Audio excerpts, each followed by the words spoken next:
안녕하십니까, 박병욱입니다. 김신영 국제부장님이시네요. 이제 이분이 차르가 된 푸틴과 잘 지내자는 사람들이라는 제의 글을 써놓으셨는데 너무 잘 정리가 된 것 같아가지고 또 같이 읽어보겠습니다. 러시아 수도 모스크바에 10만여 명의 시위대가 2011년 집결했다. 이들은 법을 바꿔 대통령에 재출마하겠다는 블라디미르 푸틴 당시 총리와 앞서 자행된 부정총선에 항의했다. 크렘린 궁 앞에서 푸틴은 도둑놈이다 같은 구호를 외쳤다. 지금의 러시아라면 상상할 수 없는 장면이다. 당시 푸틴의 강력한 경쟁자로 부상했던 젊은이가 최근 의문사한 알렉세이 나발리다. 알렉세이 나발리다. 푸틴은 반정부 시위를 미국이 부추겼다고 몰아갔고 이듬해 결국 재선됐다. 그 후 러시아는 이야기는 우리가 지금 보는 대로다.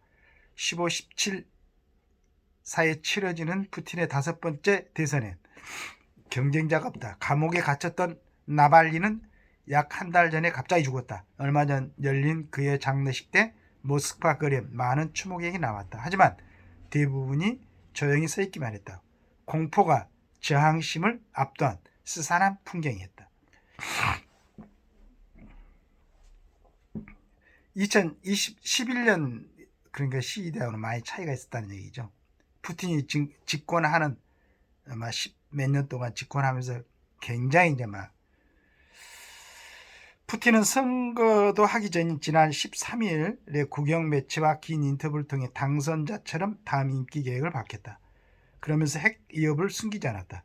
우리 핵무기 시스템은 그 어느 나라보다 현대적이다. 준비가 되어 있다.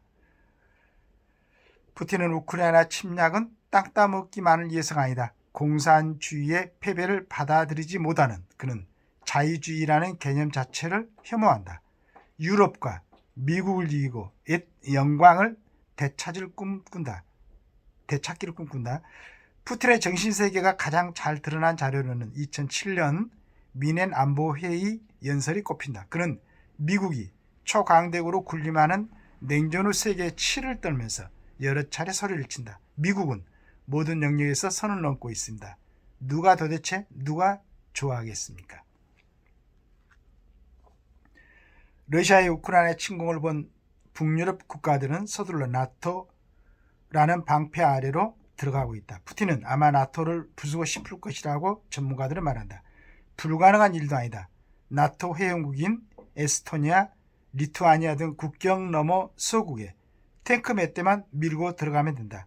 나토의 강력한 힘은 한 회원국에 대한 무력 공격은 전체 회원국에 대한 공격으로 간주한다는 조약 5조에서 나온다. 바다 건너 작은 나라를 위해 미국이 핵전쟁을 불사할까? 요즘 우크라이나에서는 탈린, 에스토니아 수도를 위해 미국이 뉴욕을 핵위험에 내몰까라는 유행이라 한다. 내몰까라는 말이 유행이라 한다. 미국이 주저하는 순간 나토는 무력화될 것이다. 한국은 어느새 러시아의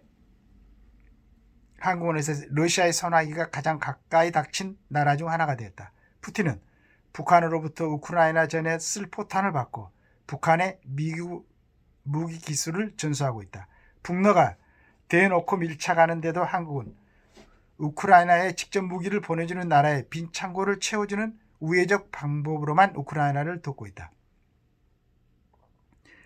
대러 관계와 국위에 대한 고려 때문이라고 한다. 이코노미스트는 이런 한국의 방식을 수줍게라고 표현했다. 문이뿐인 대선 후 출범할 푸틴 5기는 러시아가 차리 권위주의로 폭주하겠다고 선언했다. 푸틴은 정권 유지를 위해 국민의 생명을 가볍게 소모하는 권위주의 독자들의 특질을 답습하며 종심 집권의 길로 접어들었다. 그런데 한국이 러시아 잘 지내야 한다고 주장하는 목소리는 사라지지 않는다. 역사학자인 티모시 스나이더 엘드 교수는 러시아의 확장을 경고한 2018년에 책 가짜 민주주의가 온다 해서 자본주의는 불변이고 민주주의는 필연이라는 가정을 견개한다고 썼다. 자유진영의 승리가 자동으로 보장되지 않으므로 더 강하게 결집해 권위주의에 맞설 필요가 있다는 뜻이다. 한국은 북한을 경제, 문화, 사회적으로 압도함으로써 자유주의가 우월함을 증명한 국가다. 사력을 다해 러시아와 맞서는 우크라이나를 더 당당하고 적극적으로 지원할 때가 됐다. 김신영 국제부장은 여성분이십니다. 여성분이신데 아주 적절한 얘기인 것 같아요. 그리고 이제 우리나라에서 여러 가지 지금 요즘 뭐 공천 문제라든가 4월 10일 총선 갖고 여러 가지 얘기를 하는데 얼른 생각하면은 지금 시점에서 남나라를 침범하고 젊은이들을 러시아도 한 40만 명 정도가 사상자가 생겼죠. 그러니까 이제 그 전에 발표할 때는 전부 사망자라고 그랬는데 아마 사상자인 것 같아요. 그렇다면 상대국인 우크라이나에도 이제 단순 비교로 그냥 한 40만 명이 사상자가 있다 그러면 18살에서 한 30대 그 다음에 이제 뭐 위에 장교들까지 포함한다면은 뭐 그 나이 더 많은 나이들도 있겠지만은 이런 사람들이 한 80만 명이 사상자가 생겼다는 얘기입니다. 푸틴의 이 참 어처구니 없는 결정으로서 앞으로도 많은 사상자가 나올 거고 지금 이제 우크라이나하고 러시아의 전쟁을 보고 있는 북유럽 같은 경우에는 예전에 냉전 시대하고 틀리게 거의 지금 뭐 전쟁 준비가 안 돼 있죠. 나라들. 그러니까 그냥 단순 숫자로 해보니까 유럽의 전 어떤 그 무기들이 우리 대한민국에서 갖고 있는 무기보다도 오히려 약하다. 이 핵을 제외하고는 그런 평가가 있는 걸 한번 봤습니다. 그 정도로 안심하고 있었죠. 또 미국이라는 나라가 있다고 믿고. 그런데 요즘 미국의 모습을 보면은 적극적으로 방어할 그런 생각이 보이지 않는 것도 있어요. 지금 오히려 이스라엘 같은 데는 지금 미국이 말리고 있죠. 지금 이란 같은 데서 배후에서 조정해갖고 하는지 뻔히 알면서도 치지 못하고 있죠. 이스라엘이 지금 굉장히 애롭게 지금 싸우고 있는 거나 마찬가지입니다.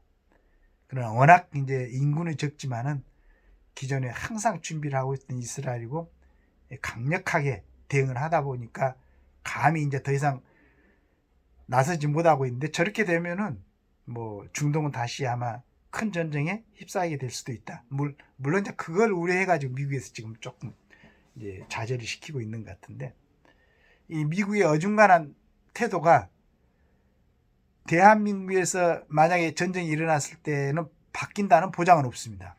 주한미군이 비록 우리나라에 주둔하고 있지만은 그래서 자력으로 만약에 어떤 저 어린 친구가 잘못 판단하면은 또 어린 친구뿐만 아니고 그 뒤에서 배후하는 푸틴이나 시진핑이 잘못 판단하면은 우리는 어쩌면 자력으로 방어를 해야 돼.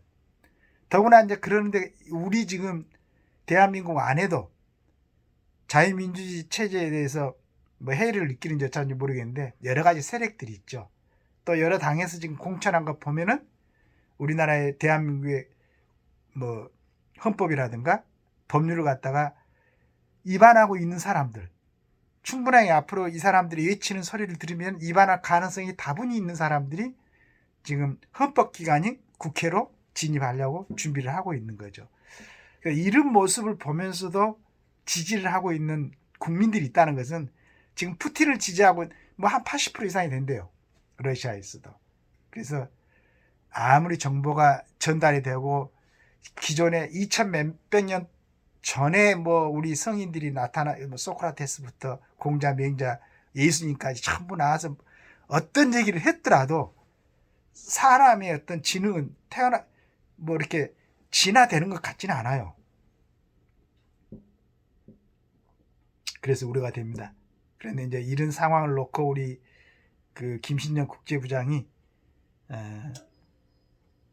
한국은 북한을 경제, 문화, 사회적으로 압도함으로써 자유민주주의가 우월함을 증명한 국가다. 이 내용을 전부 다 좀 우리 국민들이 숙지를 했으면 좋겠어요. 그러니까 북한이 갖고 있는 체제보다는 우리나라가 훨씬 더